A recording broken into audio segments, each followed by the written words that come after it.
Martial arts की दुनिया का परिचय, रूबिक्स क्यूब, पियाउटियन लिटरेचर द्वारा प्रकाशित। यह दिव्य लोक के अनेक लोकों में से एक है। गिरते हुए हिमलोक।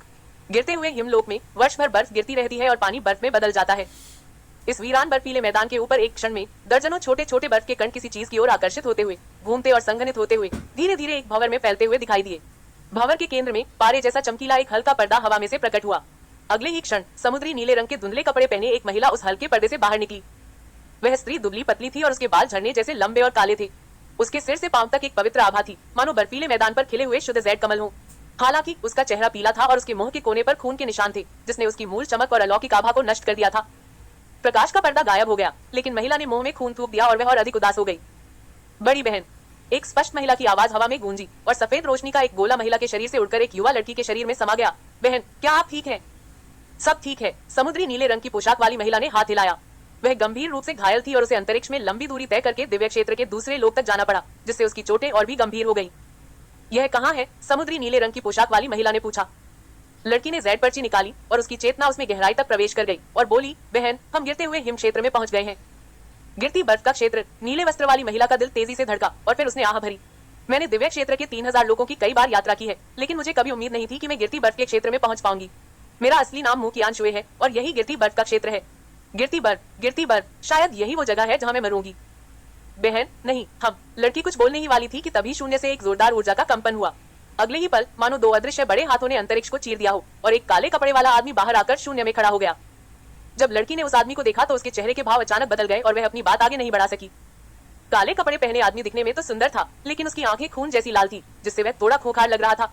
उसने मुकियांग को देखा और धीरे से हंसा। महाराज, संत, हम फिर मिलेंगे। मुकियांग के चेहरे पर एक ठंडी और दृढ़ अभिव्यक्ति थी। हालांकि उसे उम्मीद थी कि दूसरा पक्ष उसका पीछा करेगा, लेकिन उसने यह नहीं सोचा था कि वह इतनी जल्दी उसे पकड़ लेगा। उस व्यक्ति ने कहा, महाराज, मुझे खेद है कि हालात इस हद तक पहुंच गए हैं। मुझे कियान्यू पवित्र भूमि को नष्ट करने के लिए मजबूर होना पड़ा। हमारी साधना इस स्तर पर पहुंच गई है, इसलिए ऐसा कुछ भी नहीं है जिसे हम प्राप्त न कर सके। हम केवल परम शक्ति और शाश्वत अस्तित्व की खोज में हैं। महामहिम, आप मुझे दिव्य क्रिस्टल क्यूब सौंप दे तो कैसा रहेगा? हम साथ मिलकर साधना कर सकते हैं, क्यूब के रहस्यों को समझ सकते हैं और ब्रह्मांड और स्वयं ब्रह्मांड तक जीवित रह सकते हैं।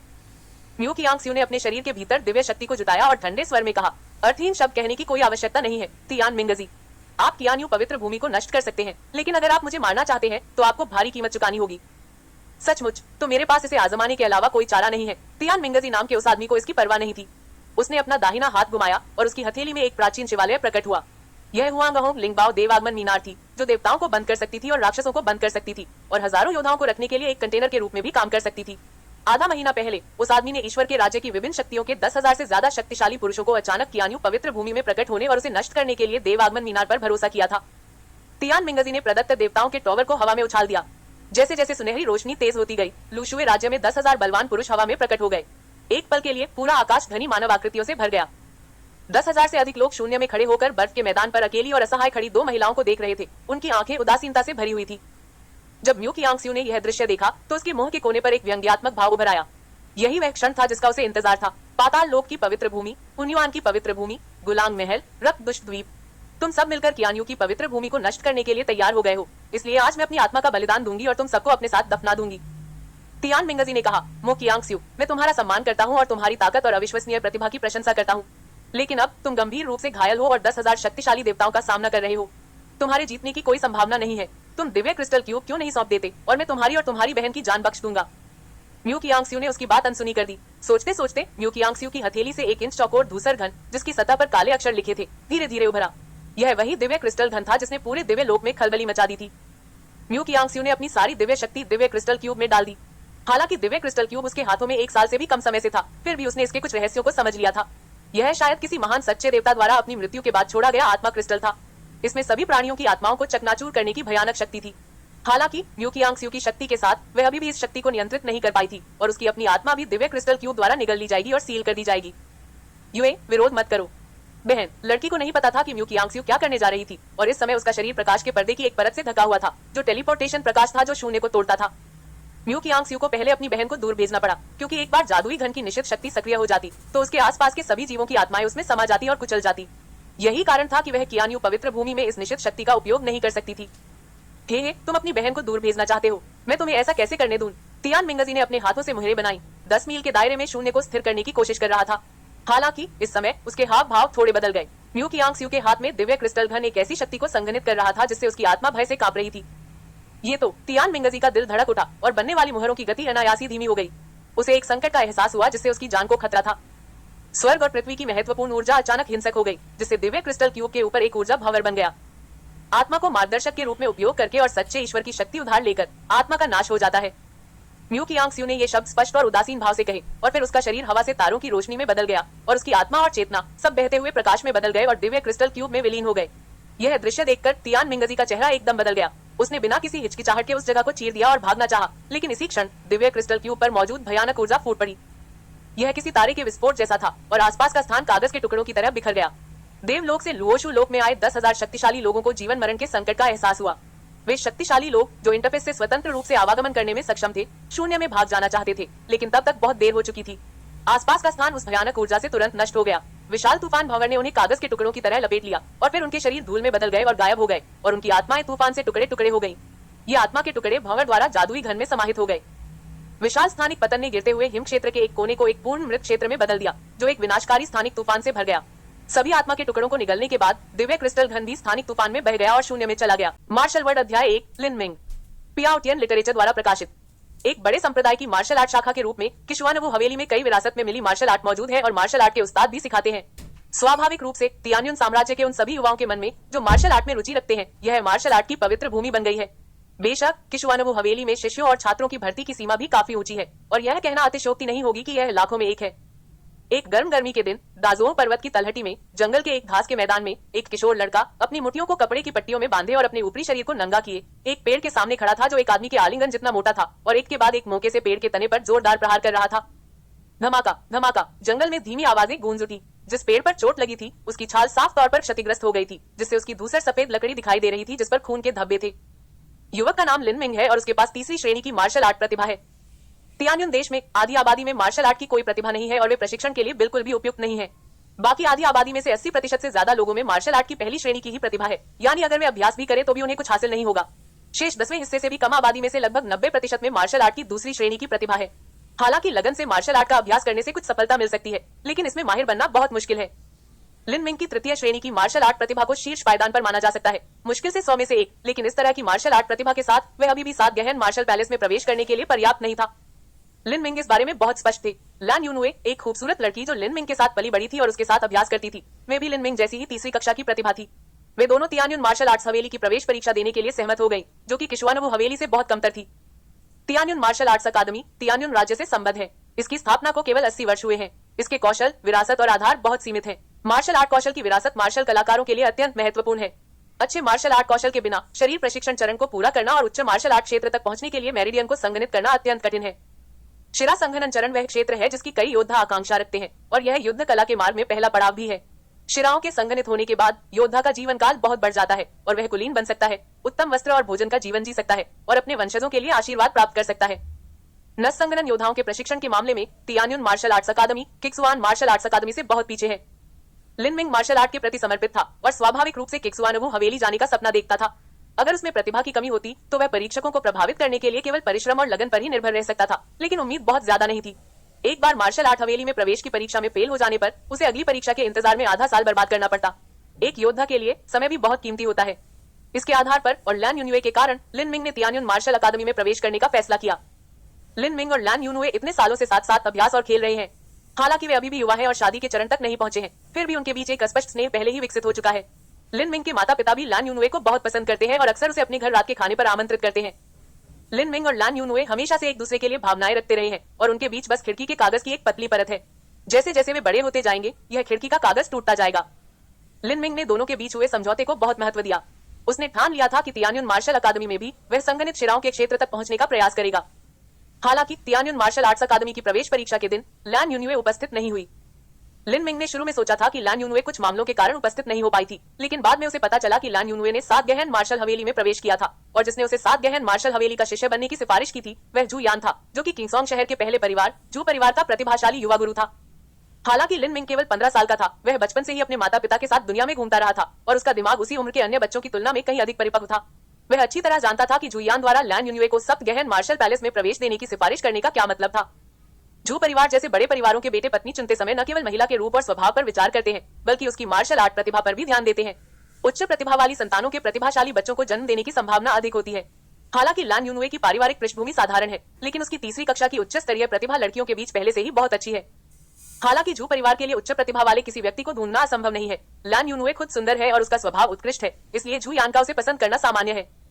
लान यूनु के लिए किक्सवानबु हवेली और तियान्युनबु हवेली के अवसर, गौरव और संभावित उपलब्धियां अतुलनीय हैं। खासकर संगणित शिरा क्षेत्र में प्रवेश करने और दशकों तक जवानी बनाए रखने का प्रलोभन लड़कियों के लिए अप्रतिरोध्य है। इस तरह के प्रलोभन का सामना करते हुए शायद यह सिर्फ लान यूनुए ही नहीं है, शायद ज्यादातर लड़कियां भी झू यान को चुनेंगी, खासकर जब से झू यान खुद एक अच्छी उपस्थिति है और उसकी पारिवारिक पृष्ठभूमि और भविष्य लिन मिंग से कहीं बेहतर है। हालांकि वह अपने दिल में इसे समझता था, यह कहना असंभव था कि इस घटना का लिन मिंग पर कोई प्रभाव नहीं पड़ा। उसने खुद को 3 दिनों तक कमरे में बंद रखा।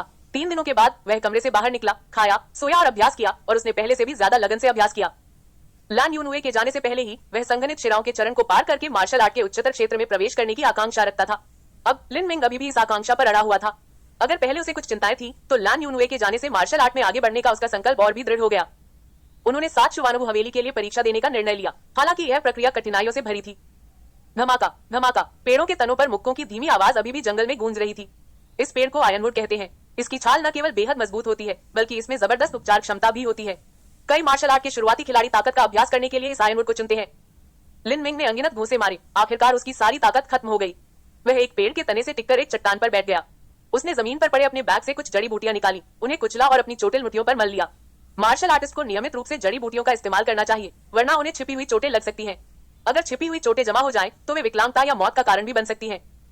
इस जड़ी बूटी को वायर ग्रास कहा जाता है। इसका यह नाम इसलिए पड़ा क्योंकि इसे निचोड़ा हुआ हरा रस घाव को भरने में असरदार होता है, लेकिन जब इसे घाव पर छिड़का जाता है तो ऐसा लगता है जैसे तार से रगड़ा जा रहा हो, जिससे असहनीय दर्द होता है। लिन मिंग ने दर्द सहने के लिए अपने दांत पीस लिए, पैकेज से सफेद कपड़े का एक नया टुकड़ा निकाला और अपनी मुट्ठी पर गोलाकार पट्टी बांध ली। वास्तव में ऐसी कई जड़ी बूटियां हैं जो लौहधास से अधिक प्रभावी हैं, हल्के औषधीय गुण रखती हैं और दर्द रहित हैं, लेकिन वे सभी बिना किसी अपवाद के महंगी हैं और लिन मिंग का परिवार इसे बिल्कुल भी वहन नहीं कर सकता। लिन मिंग के माता पिता क्विंगसोंग शहर में एक अच्छे आकार का रेस्तरां चलाते हैं, लेकिन इस रेस्तरां की संपत्ति लिन मिंग के माता पिता की नहीं, बल्कि क्विंगसोंग शहर के लिन परिवार की है। हालांकि लिन मिंग का उपनाम भी लिन है, लेकिन वह लिन परिवार की मुख्य शाखा से कई पीढ़ियों से अलग है। मुख्य शाखा ने संपत्ति का एक हिस्सा दूर के रिश्तेदारों को सौंप दिया। लिन मिंग के माता पिता इस रेस्टोरेंट को चलाते हैं और हर साल एक निश्चित आय और कमीशन का एक हिस्सा प्राप्त करते हैं। यह आय एक साधारण परिवार की तुलना में काफी अच्छी है। यह एक समृद्ध और आरामदायक जीवन जीने के लिए पर्याप्त है, लेकिन लिन मिंग के मार्शल आर्ट प्रशिक्षण के लिए पर्याप्त नहीं है। मूल रूप से लिन मिंग के माता पिता को उम्मीद थी कि लिन मिंग पारिवारिक व्यवसाय को विरासत में प्राप्त कर सकते हैं और एक रेस्तरां के मालिक बन सकते हैं, लेकिन जब उन्होंने देखा कि लिन मिंग मार्शल आर्ट के लिए समर्पित थे, तो उन्होंने लिन मिंग के उपचार के लिए औषधीय जड़ी बूटियां खरीदने के लिए अपनी सारी बचत निकाल ली। अब परिवार की बचत थोड़ी थोड़ी करके खर्च हो रही थी, लेकिन लिन मिंग शारीरिक प्रशिक्षण के पहले स्तर पर ही बना रहा। शारीरिक प्रशिक्षण चरण मार्शल आर्ट साधना का पहला चरण है, जिसमें शरीर को संयमित करने के लिए सच्चे सार को आकर्षित किया जाता है। कुल 6 चरण होते हैं: शक्ति प्रशिक्षण, मांसपेशी प्रशिक्षण, अंग प्रशिक्षण, कंडर सुदृढ़ीकरण, अस्थि सुदृढ़ीकरण और मेरिडियन समेकन। इसके बाद योद्धा सार संग्रहण चरण में प्रवेश करता है। घाव पर लोहे के तार वाली घास का रस लगाने के बाद लिन मिंग ने आधे घंटे तक आराम किया ताकि घाव जड़ी बूटियों के औषधीय गुणों को पूरी तरह से अवशोषित कर सके। जैसे ही वह अभ्यास जारी रखने के लिए उठा, एक गोल मटोल युवक एक सुंदर लंबी तलवार लिए जंगल से बाहर निकला। लिन मिंग को देखकर वह मुस्कुराया और बोला, भाई मिंग, आज 7 गहन मार्शल पैलेस प्रवेश परीक्षा के लिए पंजीकरण का दिन है। क्या तुम भूल नहीं गए? तुम अभी भी यहाँ अभ्यास कर रहे हो। लड़के का नाम लिन शियाओडोंग है। वह लिन मिंग से थोड़ा छोटा है। वह लिन मिंग के साथ बड़ा हुआ है और वे सगे भाई हैं। लिन शियाओडोंग दरअसल लिन परिवार का प्रत्यक्ष वंशज है। हालांकि वह एक प्रत्यक्ष शिष्य है, लेकिन परिवार में प्रत्यक्ष शिष्यों का दर्जा भी अलग होता है। लिन शियाओडोंग सूची में सबसे नीचे है। लिन शियाओडोंग के माता पिता भी व्यवसाय में हैं और लिन मिंग के परिवार के बहुत करीब रहते हैं। लिन मिंग ने लिन शियाओडोंग की ओर देखा, फिर पेड़ के तने की ओर मुड़कर कहा, शुरुआत में बहुत सारे लोग नामांकन करा रहे हैं। कतार में लगने में 1 या 2 घंटे लगते हैं। वहाँ इंतजार करने में समय बर्बाद होता है। अरे, तुम तो इतना सा वक्त भी नहीं गवाओगे, है ना? लिन शियाओडोंग ने कुछ बड़ा चढ़ाकर कहा। वह पेड़ के नोट के पास गया और उस पर मुक्कों के निशान और खून के धब्बे देखे। फिर उसने लिन मिंग के पट्टी लगे हाथों को देखा, सांस ली और कहा, तुम सच में पागल हो। तुमने तेमुदु को इस तरह पीटा। इस तरह की ट्रेनिंग में अगर तुम सिर्फ लोहे के तार वाली घास पर निर्भर रहोगे, तो तुम्हारे हाथ घायल हो जाएंगे और शायद बेकार भी हो जाएंगे। लिन मिंग कुछ नहीं बोला। मार्शल आर्ट का अभ्यास भाग्य के विरुद्ध युद्ध है। अपनी तीसरी श्रेणी की प्रतिभा के साथ उसके लिए शारीरिक प्रशिक्षण के 6ठे स्तर संगणित शिरा चरण में प्रवेश करना कठिन था। अगर वह युवावस्था में युद्ध नहीं करता तो कोई आशा नहीं बचती। अगर वह युद्ध करता तो उसे छिपी हुई चोटें लग सकती थी और वह विकलांग हो सकता था, लेकिन हो सकता है कि वह छिपी हुई चोटों के जमा होने और प्रभावी होने से पहले ही सफल हो जाए। एक बार जब वह संगणित शिरा चरण में सफलतापूर्वक प्रवेश कर जाता, तो उसका असली सार उसके शरीर को शांत कर देता और छिपी हुई चोटें गायब हो जाती। लिन मिंग के लिए यह जीवन की लड़ाई थी और एक जुआ था जिसमें उसकी जान जोखिम में थी। लिन शियाओडोंग ने आह भरी, अपनी बाहों से एक कपड़े का थैला निकाला, उसे परत दर परत खोला और कहा, भाई मिंग, यह आपके लिए है। लिन मिंग ने पीछे मुड़कर देखा तो एक कपड़े की थैली में खून जैसा लाल रक्त जिनसिंग चुपचाप पड़ा था। यह रक्त जिनसिंग कम से कम 100 साल पुराना लग रहा था। यह घाव भरने और खून की पूर्ति के लिए एक बेहतरीन औषधि थी। एक पतला टुकड़ा एक बार के लिए पर्याप्त था। इसमें हल्के औषधीय गुण और प्रबल औषधीय शक्ति थी। अकेले इस जिनसिंग की कीमत कम से कम 150 टन सोने के बराबर थी, जो लिन मिंग के परिवार की वार्षिक आय के बराबर थी।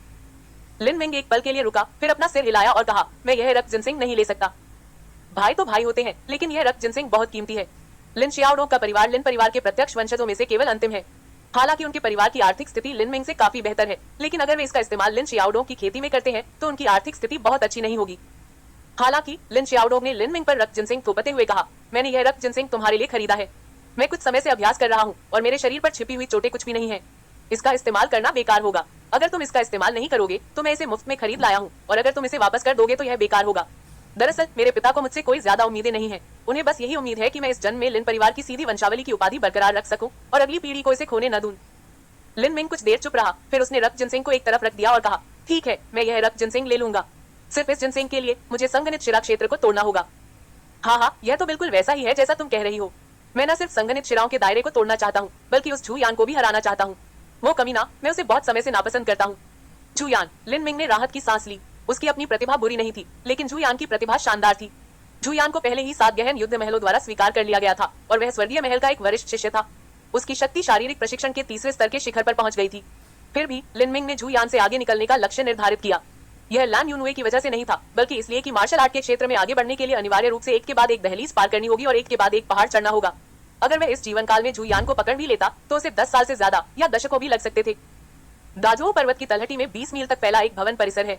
यहीं पर किश्वानवु हवेली और तियान्युनवु हवेली स्थित है। आज किश्वानवु हवेली की प्रवेश परीक्षा के लिए पंजीकरण का दिन है। किश्वानवु हवेली के मुख्य द्वार के सामने चौक में चहल पहल भरी भीड़ जमा हो गई है। लिन मिंग और लिन शियाओडोंग ने जानबूझकर समय में देरी की थी, लेकिन जब वे चौक पर पहुंचे तो उन्हें पता चला कि उन्होंने अभी भी पंजीकरण कराने वालों की संख्या कम आकी थी।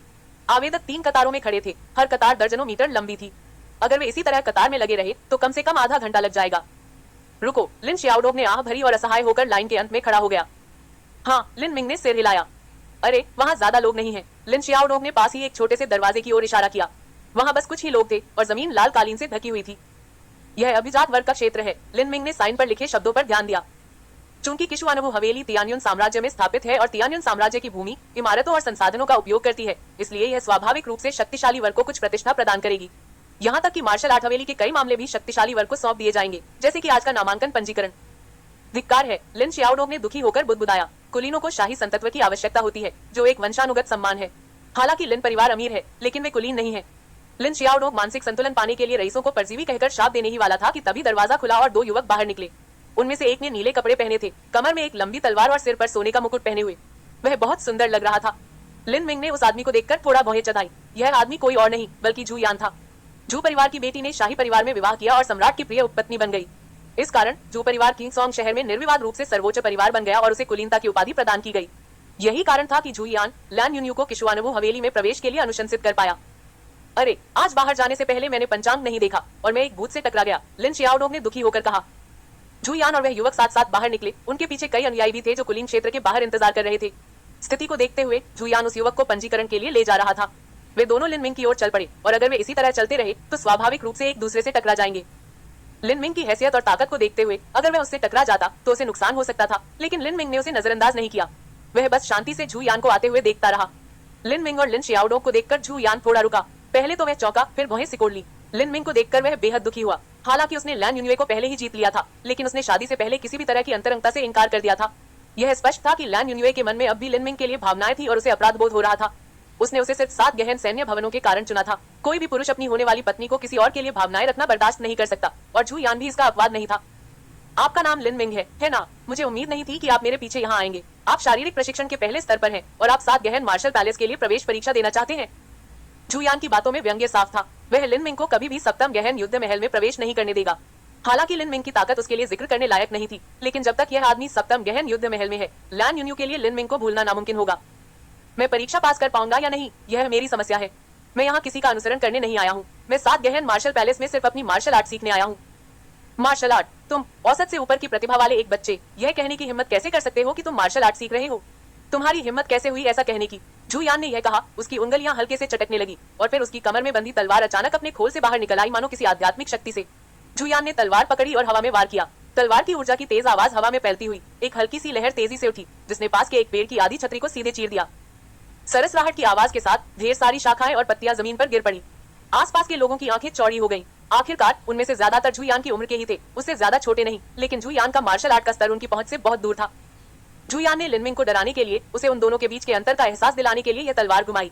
मेरे पास चौथी कक्षा की प्रतिभा है। मैंने 12 साल की उम्र से मार्शल आर्ट का अभ्यास किया है और अनगिनत अमृतों का इस्तेमाल किया है। अब मैं 7 गहन मार्शल आर्ट प्रांतों के स्वर्गीय महल तलवार संप्रदाय में प्रवेश कर चुका हूँ और शारीरिक प्रशिक्षण के तीसरे स्तर के शिखर पर पहुंच गया हूँ। यह तो मार्शल आर्ट की दहलीज की शुरुआत मात्र है, जबकि आप तो शारीरिक प्रशिक्षण के केवल पहले स्तर पर हैं। मार्शल आर्ट के बारे में बकवास करने की आपकी हिम्मत कैसे हुई? जुयान ने घमंड से कहा और लिन शियाओडोंग आग बबूला हो गया। जू, तुम तो हमसे सिर्फ 2 साल पहले पैदा हुए थे, तो इसमें इतना घमंड क्या है? अगर हमारी उम्र उलट दी जाए तो मैं तुम्हें एक हाथ से हरा सकता हूँ। जुयान ने भौहें चढ़ाई और लिन शियाओडोंग की ओर देखा। उसने सहजता से एक कदम आगे बढ़ाया और उसकी आंतरिक ऊर्जा फूट पड़ी। तुम कौन हो? मैं लिन शियाओडोंग जुयान के आभा मंडल से अभिभूत था और शब्द उसके गले में अटक गए। वह एक कदम पीछे हटा, निगला, अपनी छाती थपथपाई और बोला, युवा गुरु लिन शियाओडोंग, इसे याद रखना। लिन शियाओडोंग, हम याद रखने लायक लिन परिवार के सदस्यों की संख्या उंगलियों पर गिनी जा सकती है। तुम जैसे विदूषक के पास मुझसे बात करने की क्या योग्यता है? सिर्फ तुम ही नहीं, बल्कि तुम भी, लिन मिंग, अगर लैन यूनिवे ना होती तो तुम मुझसे बात करने की योग्यता ही नहीं रखते। मैं तुम्हें सलाह देता हूँ कि अपनी सीमाएं पहचानो। लैन यूनिवे तुम्हारे लायक नहीं है। किंगसोंग शहर में बहुत कम लड़कियां हैं जो तीसरी कक्षा तक पहुंचने लायक प्रतिभाशाली हों, सुंदर और स्वभाव से सुंदर हों। उनमें से ज्यादातर बड़े परिवारों में केंद्रित हैं। बड़े परिवारों के बीच हितों का गंभीर टकराव होता है। उत्कृष्ट लड़कियां दूसरे परिवारों में शादी करके अपने वंश को कैसे मजबूत कर सकती हैं? ज्यादातर लड़कियां पुरुष को अपने परिवार में शादी करने के लिए कहेंगी, ऐसा जुयान ने कहा। 1000 टन सोना और फिर कभी मेरे सामने मत आना, जुयान ने अपनी आस्तीन से सोने के नोटों का एक ढेर निकालते हुए कहा।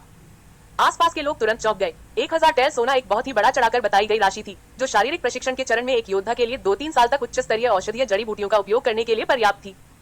1000 टैल सोना, क्या तुम इससे किसी भिखारी को खाना खिला रहे हो? लिन शियाओडोंग ने सोने का नोट वापस धकेल दिया। दरअसल वह बस दिखावा कर रहा था। 1000 टैल सोना उसके लिए बहुत बड़ी दौलत थी। जुयान का हाथ कांप उठा और एक शक्तिशाली प्रतिक्षेप ने लिन शियाओडोंग को सीधे नीचे गिरा दिया। उसने लिन मिंग की ओर ठंडी निगाहों से देखा, लिन मिंग के जवाब का इंतजार करते हुए। लिन मिंग ने एक गहरी सांस ली और धीरे धीरे और जोर से बोला, जुयान, प्रतिभा के मामले में मैं तुम्हारे जितना अच्छा नहीं हूँ और पारिवारिक पृष्ठभूमि के मामले में मैं तुमसे भी बदतर हूँ। हालांकि मार्शल आर्ट की साधना केवल प्रतिभा और वित्तीय सहायता के बारे में नहीं है, बल्कि सबसे महत्वपूर्ण चीज है लड़ने का जज्बा। तुम धन, पद और घमंड के लिए मार्शल आर्ट का अभ्यास करते हो, जबकि मैं मार्शल आर्ट में उत्कृष्टता प्राप्त करने के लिए मार्शल आर्ट का अभ्यास करता हूँ। मार्शल आर्ट का मार्ग न तो प्रतिभाशाली लोगों का है, न ही यह शक्तिशाली और धनी लोगों का, बल्कि यह उन लोगों का मार्ग है जो मार्शल आर्ट के प्रति समर्पित हैं। एक दिन मैं तुमसे आगे निकल जाऊंगा। लिन मिंग ने आखिरी वाक्य लगभग एक शब्द कहा। उसकी आवाज स्पष्ट और चमकदार थी और आसपास के सभी लोग इसे स्पष्ट रूप से सुन सकते थे। तीसरी कक्षा का एक प्रतिभाशाली बच्चा चौथी कक्षा के प्रतिभाशाली बच्चे से आगे निकलना चाहता है और पारिवारिक पृष्ठभूमि में बहुत बड़ा अंतर है। यह बच्चा वाकई पागल है। मार्शल वर्ड अध्याय 2, अजीब पत्थर, पियाओटियन लिटरेचर द्वारा प्रकाशित। उसे कड़ी मेहनत और प्रयास से कोई डर नहीं है, लेकिन छिपी हुई चोटों का इलाज सिर्फ आस्था से नहीं हो सकता। औषधीय जड़ी बूटियों की जरूरत होती है और हर जड़ी बूटी बहुत महंगी होती है। लिन शियाओडोंग को लगा कि लिन मिंग क्या सोच रहा है। उसने कहा, भाई मिंग, बस अपनी साधना पर कड़ी मेहनत करो। मैं पैसों का कोई रास्ता निकाल लूंगा, चिंता मत करो। हालांकि मेरे पिताजी परिवार में बहुत प्रभावशाली नहीं है, लेकिन वे व्यापार में काफी सक्षम है और कुछ 100 टन सोना ला सकते हैं। लिन मिंग थोड़ा रुका और लिन शियाओडोंग की ओर देखने लगा। जिंदगी में केक पर आइसिंग लगाने वाले तो बहुत होते हैं, लेकिन जरूरत के वक्त मदद करने वाले बहुत कम होते हैं। भाइयों के बीच कृतज्ञता के शब्द पाखंडी लगते, लेकिन लिन मिंग फिर भी रुका और गंभीरता से बोला, शियाओडोंग, शुक्रिया। ठीक है, रुको, मैं इसे बर्दाश्त नहीं कर सकता। इस जीवन में मेरी कोई बड़ी आकांक्षा नहीं है। मैंने अपने पिता का मान सम्मान जीतने के लिए 7वें जुवानबू हवेली की परीक्षा दी थी। भाई मिंग, मुझे तुम पर भरोसा है। एक दिन जब तुम मालिक बनोगे तो बस मेरी रक्षा करना। हाँ, लिन मिंग भी दिल खोलकर मुस्कुराया। हाँ, सिर्फ तुम्हारे लिए एक भाई के रूप में मैं निश्चित रूप से मार्शल आर्ट के रास्ते पर चलता रहूंगा। लिन मिंग जब अपने घर लौटा तो शाम हो चुकी थी। यह वही घर था जो उसने किराए पर लिया था। 7 गहन युद्ध महलों के पंजीकरण और परीक्षा के बीच की अवधि में तियानयुन शहर में आवास बहुत तंग था। होटल भरे हुए थे और होटल का शुल्क आधा करना पड़ा था, इसलिए कई उम्मीदवार घर किराए पर लेना पसंद करते थे, जो निश्चित रूप से सस्ता नहीं था। लिन मिंग ने सिर्फ 10 वर्ग मीटर का एक कमरा किराए पर लिया था। कमरा सादा सा था। लिन मिंग बिस्तर पर लेटकर ध्यान करने और अपनी सांसों को नियंत्रित करने ही वाले थे कि किसी ने दरवाजा खटखटाया। लिन मिंग ने दरवाजा खोला और देखा कि मकान मालकिन अंदर आई थी। 40-50 साल की एक अधेड़ उम्र की महिला, जिसका शरीर बहुत फूला हुआ था। आमतौर पर इस मकान मालकिन के चेहरे पर हमेशा एक उग्र भाव रहता था और वह बेहद मतलबी होती थी, लेकिन इस बार उसके चेहरे पर एक चापलूसी भरी मुस्कान थी, जिससे लिन मिंग को थोड़ा अजीब लगा। मकान मालकिन, क्या हुआ? अच्छा युवक, क्षमा करें, क्या आप कृपया यह कमरा खाली कर सकते हैं? हम, लिन मिंग ने थोड़ा भौहें चढ़ाई। क्यों? हाँ, माफ करना, मैंने ये घर किराए पर लिया है, एक कर्कश पुरुष स्वर ने बीच में ही टोका। लिन मिंग ने ऊपर देखा तो नुकीले कानों और बंदर जैसे गालों वाला एक आदमी चेहरे पर चंचल मुस्कान लिए हॉल से बाहर निकल रहा था। लिन मिंग उस आदमी को पहचानने से पहले एक पल के लिए स्तब्ध रह गया। यह एक नौकर था जो दिन में जुयान और एक अन्य युवक का पीछा कर रहा था। वह उस अनजान युवक का आदमी लग रहा था। उस युवक ने उस समय तो बीच में नहीं टोका, लेकिन जब उसने लिन मिंग और लिन शियाओडोंग को देखा तो उसकी आंखें घृणा से भर गईं। इसमें कोई शक नहीं था कि इस युवक ने झू यान को खुश करने के लिए अपने नौकरों को उससे नफरत करवाने के लिए भेजा था। जब तक वह अपने किराए से कई गुना ज्यादा किराया देता रहेगा, यह मुनाफाखोर बूढ़ी मकान मालकिन स्वाभाविक रूप से उसे भगा देना चाहेगी। अब 7 जुवानों हवेली के पंजीकरण का दिन है। आवास की कमी है और दूसरी जगह जाना आसान नहीं है। अगर आप जा भी सके तो यह नौकर फिर से परेशानी खड़ी कर सकता है। लिन मिंग का चेहरा थोड़ा काला पड़ गया। उसने हमेशा व्यंग्यात्मक रहने वाली मकान मालिक की पत्नी को ठंडेपन से देखा और कहा, हम 5 महीने के पट्टे पर सहमत हुए थे और मैंने 5 महीने का किराया एडवांस में दे दिया था। अभी 3 महीने बाकी है और तुम मुझे जाने दे रही हो। मकान मालकिन ने क्षमा याचना करते हुए मुस्कुराते हुए कहा, ठीक है, बिल्कुल, मुझे पता है। अगर ऐसा हो तो मैं उन 3 महीनों का किराया वापस कर दूं जब तुम यहाँ नहीं रहे हो। ऐसा क्यों ना हो? ओह, 3 महीने की वापसी, तुम्हारी योजना वाकई कमाल की है। लिन मिंग सचमुच गुस्से में था। अगर मकान मालकिन पर सत्ता का जोर होता तो वह चला जाता, लेकिन अब उसका चेहरा इतना मुनाफाखोर था कि लिन मिंग आग बबूला हो गया। अरे, तुम ऐसा कैसे कह सकते हो? मैंने तो बस मुंह से कहा था और कोई लिखित समझौता नहीं था।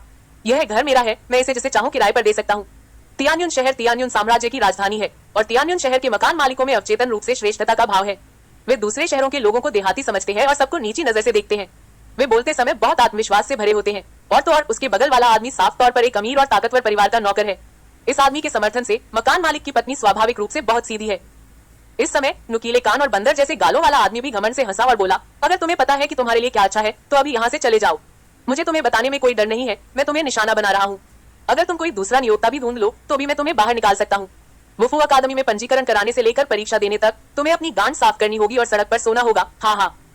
वह आदमी खुशी से हंसने लगा। शक्तिशाली और कुलीन वर्ग में स्वाभाविक रूप से श्रेष्ठता का भाव विकसित होता है, लेकिन यह श्रेष्ठता का भाव अक्सर स्वभाव के माध्यम से व्यक्त होता है। यहाँ तक कि जब वे अपना संयम खो देते हैं, जैसे झू यान में, तो दबंग होने के बावजूद वे व्यवहार कुशल बने रहते हैं और एक वरिष्ठ का व्यवहार बनाए रखते हैं।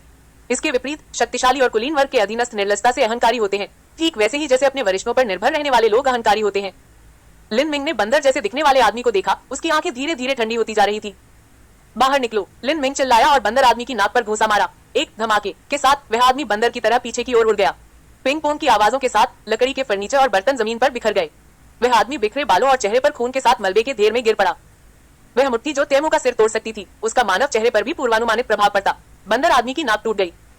मकान मालकिन सन रह गई। उसकी आंखें फटी की फटी रह गई। कई सांसों की खामोशी के बाद वह कटे हुए सुअर की तरह चीखी, बचाओ, कोई मुझे मार रहा है। मकान मालिक मांस के गोले की तरह बाहर भागा, लेकिन उसके मोटे पैर बहुत फुर्तीले नहीं थे और वह गंदे मलबे से ठोकर खाकर धड़ाम से जमीन पर गिर पड़ा। लिन मिंग कदम दर कदम बंदर आदमी की ओर बढ़ा। वह अब शारीरिक प्रशिक्षण के पहले चरण में था। हालांकि यह मार्शल आर्ट की शुरुआत ही थी, शारीरिक प्रशिक्षण का पहला चरण आसान नहीं था। आखिरकार तियान्युन देश के ज्यादातर लोग मार्शल आर्ट के लिए उपयुक्त नहीं थे। लिन मिंग की प्रतिभा सैकड़ों में एक थी और उसकी लगन के साथ उसके 1000 साथियों में से शायद ही कोई ऐसा हो जो ताकत में उससे आगे निकल सके। यह बंदर आदमी एक सेनापति के बेटे का नौकर भर था और लिन मिंग ने उसके साथ एक खेल की तरह व्यवहार किया। वह आदमी लगातार कराह रहा था। उसने कभी सपने में भी नहीं सोचा था कि लिन मिंग उसे मारने की हिम्मत करेगा। उसने खून से सनी उंगली उठाई, लिन मिंग की ओर इशारा किया और कांपते हुए कहा, तुमने मुझे मारने की हिम्मत की। तुम्हारा काम तमाम। मुझे नहीं पता कि भविष्य में मेरा अंत होगा या नहीं, लेकिन अब मुझे पता है कि तुम अंत हो चुके हो। लिन मिंग ने उस आदमी के पेट में लात मारी। वह आदमी चीखा और बंदर की तरह फिर से बाहर उड़ गया। इस बार उसने सीधे लकड़ी का दरवाजा तोड़ दिया और उसे घर से बाहर निकाल दिया गया। लिन मिंग कुछ नहीं बोला और अपने कमरे में लौट आया। बेपरवाही से अपना सामान समेटा और बाहर निकल गया। पूरा घर तहस नहस था और मकान मालकिन का दिल पसीज रहा था। उसने हिम्मत से कहा, तुम ऐसे नहीं जा सकते। तुम्हें मुआवजा देना होगा।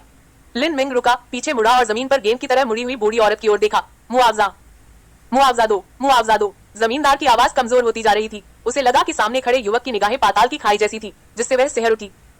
बिना कुछ कहे लिन मिंग ने अचानक दीवार पर मुक्का मारा। एक हल्की सी आवाज के साथ बीम से मिट्टी की एक परत गिर गई और ईंट की दीवार लिन मिंग के मौके से सीधे धंस गई। मकान मालकिन चीख पड़ी, उसकी आंखें उलट गईं और वह बेहोश हो गई। लिन मिंग अपना सामान लेकर कमरे से बाहर चला गया, बिना जमीन पर बेहोश पड़े बंदर आदमी की ओर देखे। वह अच्छी तरह जानता था कि अगर उसने आज इस आदमी को पीटा तो उसका मालिक इसे जाने नहीं देगा और यह उसके लिए मुसीबत बन जाएगा, लेकिन लिन मिंग को कोई पछतावा नहीं था। बेशक सहन करना सीखना ही होगा। अगर आज कोई मार्शल आर्ट मास्टर आ जाए और उसका कोई मुकाबला न हो तो लिन मिंग सहन करके हार मान लेगा, लेकिन जो आया था वह तो बस एक साधारण कौशल वाला सेवक था जो सिर्फ अपने पीछे की शक्ति पर निर्भर था। अगर वह सहन करता रहा तो मार्शल आर्ट का अभ्यास करने का क्या मतलब? यह लिन मिंग के मार्शल आर्ट दिल के अनुरूप नहीं है। लिन मिंग रिहायशी इलाके से बाहर निकला, सामान एक तरफ फेंक दिया और रहने की जगह के बारे में सोचने लगा। उसे रहने के लिए जगह ढूंढनी थी। होटल लगभग भरे हुए थे और कीमतें बहुत ज्यादा थी। जहाँ तक जंगल में सोने की बात है, हालांकि उसे कोई आपत्ति नहीं थी। लिन शियाओडोंग उसे बिल्कुल बर्दाश्त नहीं करेगा और उसे अपने घर रहने के लिए ले जाना चाहता था। अगर वे वहाँ गए तो सेनापति का बेटा जरूर और लोगों को भेजेगा। फिर लिन शियाओडोंग को वहाँ नहीं रहना पड़ेगा और वे दोनों सड़क पर साथ सो सकेंगे। और तो और वह अभी मुसीबत में फंस गया था। हो सकता है सेना प्रमुख के बेटे ने सीधे गुंडे भेजे हों। इन लोगों के लिए किसी को पीट पीट कर अपाहिज कर देना कोई असामान्य बात नहीं थी। लिन मिंग लिन शियाओडोंग को फंसाना नहीं चाहता था। तो मैं कहाँ रह सकता हूँ? लिन मिंग ने इसके बारे में सोचा और अंततः रहने के लिए एक जगह के बारे में सोचा। दामिंगशुआन तियान्युन शहर के सबसे शानदार रेस्तरां में से एक। दामिंगशुआन में खर्चे बहुत ज्यादा है और जो लोग आते जाते हैं वे या तो अमीर है या कुलीन, और उनकी पृष्ठभूमि भी बहुत शक्तिशाली है। इतनी ताकत के साथ एक सैन्य कमांडर का बेटा स्वाभाविक रूप से उसे छू नहीं सकता। लिन मिंग स्वाभाविक रूप से दामिंगशुआन में रहने का खर्च नहीं उठा सकता था। वह यहाँ काम करने आया था। लिन मिंग के माता पिता का एक रेस्टोरेंट था। लिन मिंग खाना बनाना जानता था और खाना स्वादिष्ट भी था, लेकिन उसे नहीं लगता था कि वह तियान्युन शहर के रसोइयों की बराबरी कर पाएगा। दरअसल उसकी विशेषज्ञता खाना बनाना नहीं थी। जब लिन मिंग दामिंगशुआन पहुंचे तो वहाँ अभी भी रोशनी थी। यह सुबह तक खुला रहता था और तियान्युन शहर का सबसे लोकप्रिय रेस्टोरेंट था। लिन मिंग के कपड़े बहुत साधारण थे। जब वह दुकान में दाखिल हुआ तो वेटर ने उसे अजीब नजरों से देखा, क्योंकि उस तरह के कपड़े पहने और पैकेट लिए वह आदमी दामिंगशुआन में खाने वाला बिल्कुल नहीं लग रहा था। और सबसे खास बात यह थी कि वह लगभग 15 साल का था। हालांकि मेजबान काफी विनम्र था और उसने पूछा, क्या यह युवक अपने माता पिता के साथ यहाँ है? लिन मिंग ने अपना सिर हिलाया और कहा, मैं यहाँ नौकरी ढूंढने आया हूँ। यहाँ तक कि सभ्य वेटर भी भौचक्का रह गया। 15-16 साल का लड़का क्या काम कर सकता है? बर्तन मांजने के लिए किशोरावस्था की खूबसूरत औरतें चाहिए होती हैं, जबकि वेटर के लिए 20 साल के लंबे खूबसूरत मर्द। खाना बनाने की बात करें तो 15-16 साल का लड़का शेफ कैसे बन सकता है? चले जाओ और परेशानी खड़ी करना बंद करो। वेटर ने अधीरता से हाथ हिलाया। मैं सचमुच काम कर सकता हूँ, आप मुझे रसोई में कोशिश करने दीजिए। वेटर ने दुखी होकर पूछा, आप क्या कर सकते हैं? लिन मिंग ने थोड़ा मुस्कुराते हुए कहा, हड्डी निकालना। क्या? वेटर दंग रह गया। हड्डियां काटना एक बहुत ही विशिष्ट काम है जो हर रेस्टोरेंट में उपलब्ध नहीं होता। इस काम में मारे गए पशुओं या शिकार को मांस के टुकड़ों में काटना शामिल है। डिंग नामक कसाई द्वारा बैल काटने की एक प्राचीन कहानी प्रचलित है। एक कुशल कसाई आसानी से बैल के टुकड़े टुकड़े कर सकता है, जबकि एक अच्छा कसाई भी बैल के टुकड़े टुकड़े कर सकता है, लेकिन उसे साल में एक बार चाकू बदलना पड़ता है। एक औसत कसाई को महीने में एक बार चाकू बदलना पड़ता है और उसकी कार्यक्षमता बेहद कम होती है। उसे एक बैल के टुकड़े टुकड़े करने में आधा दिन लग जाता है। दामिंगशुआन में ज्यादातर गायों के नहीं बल्कि खूंखार जानवरों के टुकड़े टुकड़े किए जाते थे। कई खूंखार जानवर स्वादिष्ट तो लगते हैं, लेकिन उनके शल्क, खाल, हड्डियां और टैंडन बेहद सख्त होते हैं। आम लोग बड़ी मेहनत से ही एक छोटा सा टुकड़ा ही काट पाते हैं। जहाँ तक मार्शल आर्ट के उस्तादों की बात है, जैसा कि कहावत है, सज्जन रसोई से दूर रहते हैं, इसलिए वे स्वाभाविक रूप से इस काम के लिए अपनी हैसियत कम नहीं करेंगे। अगर वे आते भी हैं तो वे टैंडन और हड्डियों की बनावट और दरारों को नहीं समझते। उनके पास सिर्फ ताकत होती है और वे अक्सर मांस को खराब कर देते हैं। अलग अलग आकार के होते हैं और वे उत्तम भोजन नहीं बना पाते। लिन मिंग पहली बार अस्थि विच्छेदन के जरिए मार्शल आर्ट के संपर्क में आए। अपने माता पिता के रेस्टोरेंट में अस्थि विच्छेदन उनका रोजाना का काम था और उन्होंने कई सालों तक ऐसा ही किया। यह बहुत थका देने वाला काम है, ढेर लगाने से आसान नहीं। लिन मिंग ने कभी खुद को मार्शल आर्ट में कोई असाधारण प्रतिभा वाला नहीं माना। वह केवल अपनी लगन और बार बार अभ्यास पर ही भरोसा कर सकता था। इसी कड़ी मेहनत ने मार्शल आर्ट में उसकी मजबूत नींव रखी थी। वेटर लिन मिंग से छुटकारा नहीं पा सका, इसलिए उसे रसोई में ले जाना पड़ा। बहन लैन, यह लड़का हड्डी काटने का विशेषज्ञ बनने के लिए आवेदन करना चाहता है।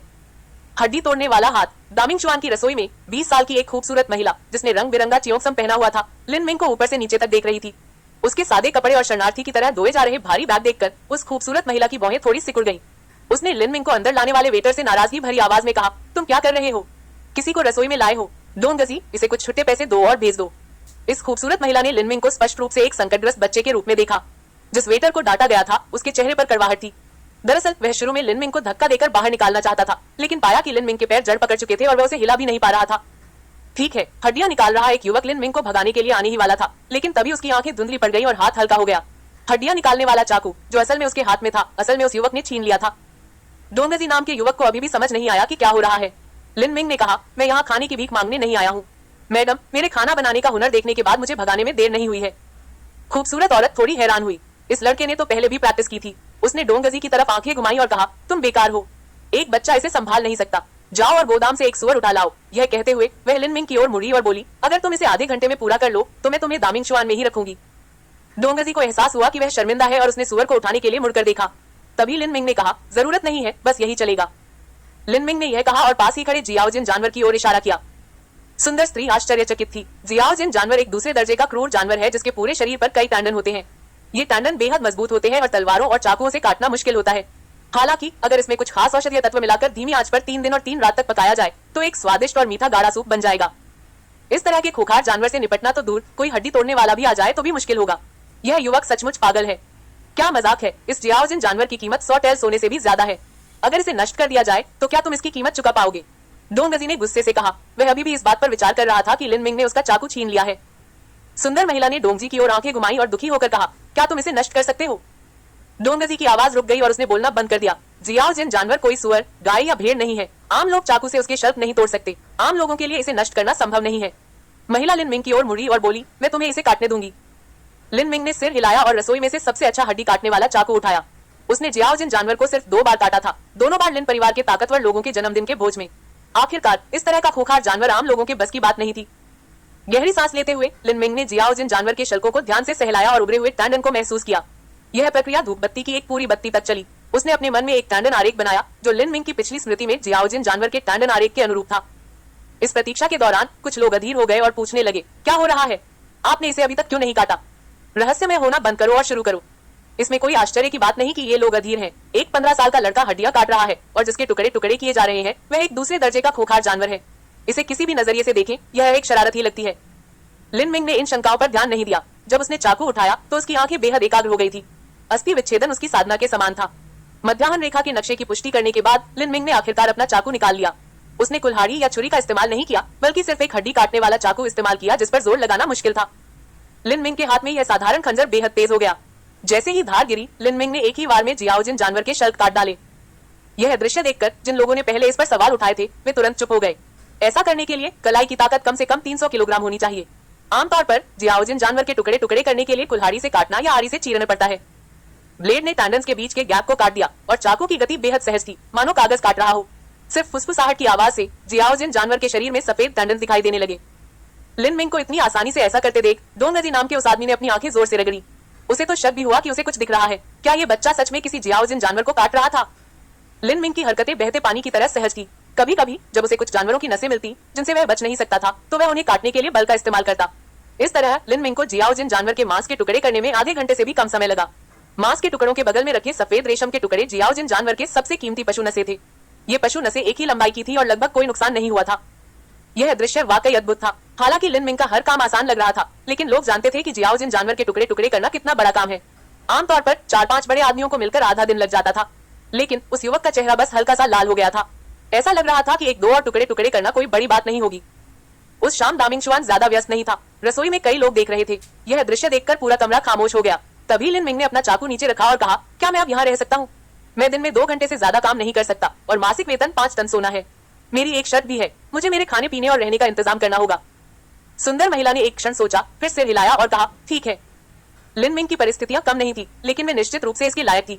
लिन मिंग की गति के साथ वह पहले से ही 2 घंटों में बहुत कुछ कर सकता था और प्रमुख अवयवों का नुकसान न्यूनतम था, जो बहुत महत्वपूर्ण था। ठीक इसी तरह लिन मिंग ने दामिंग शुआन में काम करना शुरू कर दिया। 2 घंटे समय की बर्बादी नहीं थे, क्योंकि यह भी साधना का एक रूप था। पेड़ों के ठोठों पर प्रहार करने से निर्दयता का प्रशिक्षण मिलता था, जबकि हड्डियां तोड़ने से चतुराई का प्रशिक्षण मिलता था। उस रात लिन मिंग गोदाम में रुका और एक ही बार में 3 पहले दर्जे के खोखार जानवरों को काट डाला। तब तक उसे पसीना आ गया था और उसकी बाहें सुन्न हो गई थी। वह आखिरी जानवर को काटने के लिए तैयार हुआ और फिर आराम करने के लिए अपने घर चला गया। आखिरी के लिए उसने दूसरे स्तर का एक और जानवर चुना, सुनहरी पीठ वाला पेंगोलिन। इस जानवर के दांत चट्टानों को कुचल सकते हैं और टोफू की तरह पहाड़ों में छेद कर सकते हैं। चूंकि उसने बहुत ज्यादा असली ऊर्जा खर्च कर ली थी, इसलिए लिन मिंग को सुनहरी पीठ वाले पेंगोलिन के पेट के शल्कों को काटने के लिए बहुत मेहनत करनी पड़ी। इस दूसरे दर्जे के क्रूर जानवर को चुनने का उसका मूल उद्देश्य अपनी सीमा तक खुद को धकेलना था। शल्कों को काटने के बाद यह बहुत आसान हो गया। ब्लेड सुनहरी पीठ वाले पेंगोलिन के पेट की मांसपेशियों के बीच की खाली जगहों पर चला। इस समय लिन मिंग ने महसूस किया कि चाकू रुक गया है, मानो किसी सख्त चीज पर लग गया हो। हड्डियां नहीं, उधर गुहा में हड्डियां नहीं होनी चाहिए। तो वो पत्थर था, ये सही नहीं था। हालांकि गोल्डन पेंगोलिन कभी कभी पत्थर निगल लेते थे, लेकिन वो उन्हें पहले ही चबा चुके होते थे। अगर नहीं भी निगलते तो भी पेट के तेज अम्ल से वो सड़ चुके होते। इतना बड़ा टुकड़ा तो नहीं होगा, तो क्या ये हो सकता है? आंतरिक अमृत। यह सोचकर लिन मिंग थोड़ा उत्साहित हुआ। दूसरे दर्जे के क्रूर जानवर का आंतरिक अमृत बहुत कीमती था। अगर वह उसे बेचकर न खाए तो उसके शरीर के लिए बहुत फायदेमंद होगा। लिन मिंग ने दस्ताने पहने, पेट के एसिड से सावधानी से बचते हुए उस सख्त वस्तु को बाहर निकाला। हालांकि जब उसने गौर से देखा तो लिन मिंग निराश हो गया। वह एक चौकोर वस्तु थी जो स्पष्ट रूप से आंतरिक अमृत नहीं हो सकती थी, क्योंकि आंतरिक अमृत मूलतः गोल था। यह असली पत्थर लगता है, लेकिन यह पत्थर थोड़ा अजीब है। धूसर रंग के इस घन के किनारे और कोने बहुत ही सामान्य थे, मानो इसे चाकू से काटा गया हो। इसके अलावा घन के सभी 6 किनारों पर अजीबोगरीब काले अक्षर खुदे हुए थे, जो इसे एक रहस्यमयी आभा प्रदान कर रहे थे। धातु। लिन मिंग ने उसे ध्यान से देखा। वह धातु जैसा तो नहीं लग रहा था, लेकिन पत्थर जैसा भी नहीं लग रहा था। शायद वह किसी तरह का जेड था। मार्शल वर्ड अध्याय 3, स्वामीहीन आत्मा, पियाउटियन लिटरेचर द्वारा प्रकाशित। यह अपेक्षित ही था। यह तथ्य कि पत्थर सुनहरी पीठ वाले पेंगोलिन के पेट में बरकरार रह सका, यह दर्शाता है कि जिस पदार्थ से वह बना था वह अत्यंत कठोर था। लिन मिंग ने धीरे धीरे अपनी ताकत बढ़ाई और अंततः उसे चकनाचूर करने के लिए अपनी पूरी ताकत लगा दी। नतीजतन कुल्हाड़ी और निहाई दोनों पर निशान पड़ गए, लेकिन घनाकार पत्थर का एक कोना भी नहीं टूटा। धत तेरी की। लिन मिंग दंग रह गया। उसे उम्मीद थी कि पत्थर सख्त होगा, पर इतना सख्त होगा इसकी उसे उम्मीद नहीं थी। आखिर ये चीज किस चीज से बनी है? लिन मिंग समझ नहीं पाया। यह पत्थर बहुत अजीब था और इसका आकार भी अजीब था। शायद किसी शोधन उपकरण के विशेषज्ञ ने इसे किसी कठोर पदार्थ से गढ़ा होगा। यह सोचकर लिनमिंग ने लापरवाही से पत्थर अपनी जेब में रख लिया। अगर वह सचमुच समझ नहीं पाया तो उसे सजावट के तौर पर इस्तेमाल कर सकता था। चाकुओं को रख देने के बाद लिनमिंग दामिंगसुआन में उसे सौंपे गए कमरे में लौट आया और आराम करने लगा। पूरे दिन मुक्केबाजी का अभ्यास करने और 2 घंटे तक हड्डी तोड़ने वाले व्यायाम करने के बाद लिनमिंग वास्तव में थक गया था। अपनी सांसों को नियंत्रित करने के लिए एक संक्षिप्त ध्यान के बाद लिनमिंग बिना कपड़े उतारे बिस्तर पर लेट गया और जल्दी ही सो गया। दामिंगसुआन द्वारा कर्मचारियों को दिए गए बिस्तर बहुत आरामदायक थे और सेना प्रमुख का बेटा वहां सोकर कोई परेशानी नहीं पैदा कर सकता था। लिनमिंग गहरी और शांति से सो रहा था। उसने एक अजीब सपना देखा। उसमें उसने शानदार इमारतों से भरा एक महल देखा। हर इमारत खूबसूरत जेड से बनी थी और कारीगरी इतनी उत्कृष्ट थी कि देखकर दंग रह गया। सुंदर वस्त्र, अच्छे स्वभाव और सुंदर रूप वाली स्त्रियों के समूह महल में घूमते रहते थे तथा दुर्लभ पक्षी और शुभ जानवर समय समय पर आकाश में उड़ते रहते थे, जिससे यह धरती पर एक परीलोक जैसा प्रतीत होता था। लिनमिंग ने इतना सुंदर महल कभी नहीं देखा था, चित्रों में भी नहीं। इसी क्षण दृश्य बदल गया और सुंदर महल ढह गया। आकाश में मानव आकृतियों की परतें दिखाई दी और उन आकृतियों के बीच प्रकाश की अनगिनत धाराएं चमक उठी। प्रकाश की ये धाराएं सुंदर लग रही थी, लेकिन जब वे धरती पर गिरी तो 1000 फुट ऊंचे पहाड़ तुरंत ही नष्ट हो गए। पृथ्वी फट गई, आकाश राक्षसी लपटों से लाल हो गया। सैकड़ों मील तक फैली एक विशाल संरचना पतली हवा से प्रकट हुई और सभी प्रकार के रहस्यमय प्रतीकों ने पूरे आकाश को भर दिया। लिनमिंग इस विशाल युद्ध की कल्पना भी नहीं कर सकता था। एक उस्ताद, अकल्पनीय क्षेत्र का उस्ताद, यह निश्चित रूप से ऐसा कुछ नहीं था जिसकी तुलना शरीर प्रशिक्षण चरण या युवान एकत्रीकरण चरण में कोई व्यक्ति कर सके। स्क्रीन पर प्रत्येक व्यक्ति एक अस्तित्व है जिसे लिनमिंग नहीं देख सकता, लेकिन दुनिया में इतने सारे भगवान जैसे आंकड़े कहाँ हो सकते हैं। इसके बाद दृश्य फिर बदल गया। बर्फ और हिम की दुनिया में बदल गया। असाधारण स्वभाव और आकर्षक रूप वाली एक महिला 1 इंच का घन पकड़े शून्य में खड़ी हजारों आकृतियों के सामने खड़ी थी। यह महिला वास्तव में लिनमिंग के सामने 3 फीट से भी कम दूरी पर खड़ी थी। हालांकि वह अपने मन में जानता था कि यह सब भ्रम है, फिर भी लिनमिंग उस महिला की एक अत्यंत शक्तिशाली, पवित्र और कोमल आभा को स्पष्ट रूप से महसूस कर सकता था। लिनमिंग को सबसे अधिक आश्चर्य इस बात से हुआ कि महिला के हाथ में जो घन था वह बिल्कुल वही अजीब पत्थर था जो लिनमिंग को दिन के समय सुनहरी पीठ वाले पेंगोलिन के पेट में मिला था। महिला ने कई शब्द बोले, लेकिन वे बेहद स्पष्ट थे। लिनमिंग को सिर्फ 2 शब्द साफ सुनाई दिए, रूबिक्स क्यूब, रूबिकस क्यूब। न जाने क्यों जैसे ही लिनमिंग ने ये 2 शब्द सुने उसे क्यूबिक स्टोन का ख्याल आया। क्या हो सकता है कि उस पत्थर का नाम रूबिक्स क्यूब हो। बूम! भयंकर विस्फोट से अंतरिक्ष फट गया और पूरे आकाश में एक विशाल भंवर उठ खड़ा हुआ। यह भंवर असीम शक्ति का था जो पूरी दुनिया में फैल गया। जहां से भी यह गुजरा पहाड़ ढह गए, अंतरिक्ष बह गया और ग्लेशियर तुरंत नष्ट होकर शून्य हो गए। इस भयानक भंवर में हजारों आकृतियों के शरीर धूल में बदल गए और उनकी आत्माएं टुकड़ों में बिखरकर जादुई घन में समा गई। लिनमिंग तूफान के बीचों बीच खड़ा था। अपनी आंखों से देख रहा था कि कैसे तूफान सब कुछ बहा ले जा रहा है। उसके आसपास की हर चीज को राख में बदल रहा है, जबकि वह खुद किनारे पर खड़ा था। वह एहसास अवर्णनीय था और वह इसे जिंदगी भर भी नहीं भूल पाएगा। लिनमिंग को अपने पूरे शरीर पर ठंडा पसीना महसूस हुआ और इस समय उसने खुद को एक बेहद विशाल अंधेरे में पाया। यहाँ टूटे हुए शीशों जैसे अनगिनत चमकते प्रकाश बिंदु लटके हुए थे। ये प्रकाश बिंदु बड़े और छोटे थे, बड़े हथेली के आकार के थे और छोटे चावल के दाने के आकार के। इन अनगिनत प्रकाश बिंदुओं के बीच में लगभग 1 फुट आकार का एक सफेद प्रकाश गोला था। इस प्रकाश गोले से एक धुंधला, कोमल और पवित्र प्रभा मंडल निकल रहा था। किसी तरह लिनमिंग को लगा कि इस प्रकाश पुंज की आभा उस पवित्र स्त्री की आभा से बहुत मिलती जुलती है जिसे उसने पहले देखा था। नहीं, कहना चाहिए कि वे बिल्कुल एक जैसी थी। क्या यह हो सकता है कि प्रकाश का यह गोला उस पवित्र स्त्री से रूपांतरित हुआ हो। लिनमिंग को याद आया कि अंतरिक्ष तूफान के फूटने के बाद महिला सफेद प्रकाश की एक धारा में परिवर्तित हो गई और रूबिक क्यूब में विलीन हो गई। सफेद प्रकाश, क्या यह प्रकाश का गोला हो सकता है? तो क्या यह रूबिक्स क्यूब का आंतरिक भाग है? तो ये प्रकाश बिंदु। लिनमिंग ने ठंडी हवा का एक झोंका लिया। क्या ये रोशनी के धब्बे उन अनगिनत आकृतियों की आत्माओं के टुकड़े थे जो अंतरिक्ष तूफान में बिखर गए थे और फिर रूबिक क्यूब में समा गए थे? लिनमिंग को बहुत धक्का लगा। अब वह पूरी तरह से जाग चुका था और अभी अभी घटित हुए सभी दृश्य उसके मन में अभी भी जीवंत थे। हालांकि उसका मन उसे बता रहा था कि वह सपना देख रहा है, वह विश्वास नहीं कर पा रहा था कि यह एक सपना था। सपने में सब कुछ बेहद वास्तविक था और दुनिया को तबाह करने वाला तूफान अभी भी लिनमिंग के मन में था। वह एक अज्ञानी बालक जिसने कभी संगनन शिरा क्षेत्र के किसी स्वामी को भी नहीं देखा था, इतना अजीब, प्रभावशाली और चौंकाने वाला सपना कैसे देख सकता था? तो क्या ये भ्रम सच थे? रूबिक्स क्यूब नाम के इस अजीब पत्थर ने अनगिनत शक्तिशाली प्राणियों को निगल लिया था, इतने शक्तिशाली कि मैं उनकी ओर देख भी नहीं सकता था। लिनमिंग सोच भी नहीं पा रहा था कि किस देश में इतने शक्तिशाली लोग हैं जिनकी आभा ही उसका दम घोट सकती है। वह अंधेरे में तैरते और बिखरे अनगिनत रंग बिरंगे प्रकाश के धब्बों को घूरता रहा। काफी देर बाद उसने झिझकते हुए अपना हाथ बढ़ाया और धीरे से उस प्रकाश के धब्बे को छुआ जो उसके सबसे करीब था, आकार में सबसे छोटा और रोशनी में सबसे मंद। और जैसे ही लिनमिंग ने उस प्रकाश बिंदु को छुआ, वह बिंदु अचानक लिनमिंग की उंगलियों में धंस गया। लिनमिंग को प्रतिक्रिया करने का समय ही नहीं मिला। एक पल में उसे लगा जैसे किसी भारी हथौड़े ने उसके सिर पर जोर से वार किया हो। वह करा उठा और सीधा जमीन पर गिर पड़ा। आ! लिनमिंग ने अपना सिर कसकर पकड़ लिया। उसे ऐसा लग रहा था जैसे कोई चीज उसके दिमाग में बेतहाशा घुस रही हो। दिल दहला देने वाले दर्द से लिनमिंग की इच्छा हुई कि काश वो अपनी खोपड़ी तोड़कर उस चीज को बाहर निकाल पाता। लिनमिंग को ऐसा लग रहा था जैसे उसे निगल लिया जाएगा। हाँ, स्वामीहीन आत्मा के टुकड़े सहज रूप से अपने आध्यात्मिक समुद्र को निगल जाना चाहते हैं। धत तेरी की! जब लिनमिंग को यह एहसास हुआ तो वह थोड़ी देर के लिए घबरा गया, लेकिन फिर जल्दी ही शांत हो गया। बस एक छोटा सा टुकड़ा बचा था और उसका मालिक तो बहुत पहले ही मर चुका था।